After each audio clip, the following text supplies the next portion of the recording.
দেখাত সাধাৰণ যেন গামোচা লাগিলেও এইখনত আচলতে ভগৱান বিৰাজমান। এই গামোচাখন আজি সৰ্বাধিক 2,45,100 টকা ডাক মূল্যত এগৰাকী মহান দাতাই ইয়াত ক্ৰয় কৰিলে। আচলতে যদিও এক গামোচা বুলি ধৰা গৈছে, এই গামোচাখন 2,45,100 টকা মূল্যত ক্ৰয় কৰাৰ কাৰণ এইটোৱেই যে এই গামোচাখনৰ জৰিয়তে এই গামোচাখনক যিগৰাকী ব্যক্তিয়ে নিজৰ ঘৰত প্ৰতিষ্ঠা কৰাব, এই গামোচাখনৰ লগত আমাৰ অজুন্তল বুঢ়াগোসাঁই নিজে তাত প্ৰতিষ্ঠা লাভ কৰে বুলি এটি প্ৰবাদ আছে।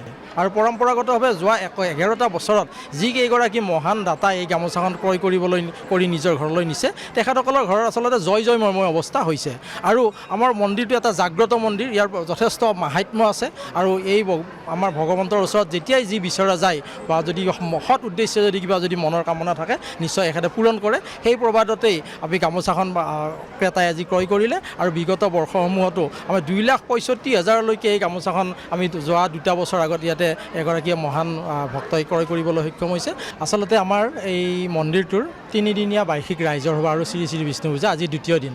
আজি 2য় দিনৰ এইটো এটা অন্যতম, প্ৰতি বছৰে হয় 3দিনীয়া কাৰ্যসূচীৰে। আজি 2য় দিনৰ পানী তোলা অনুষ্ঠানৰ পিছতে এইটো এটা অতি আকৰ্ষণীয় কাৰ্যসূচী। যোৱা বিগত প্ৰায় 11টা বছৰ এই দেৱবসন নামৰ যি দেৱবসন নামৰ যিখন বস্ত্ৰ, এই বস্ত্ৰখন ইয়াতে উন্মোচন কৰা হয়। আৰু এখন আচলতে দেখাত সাধাৰণ যেন গামোচা লাগিলেও এইখনত আচলতে ভগৱান বিৰাজমান।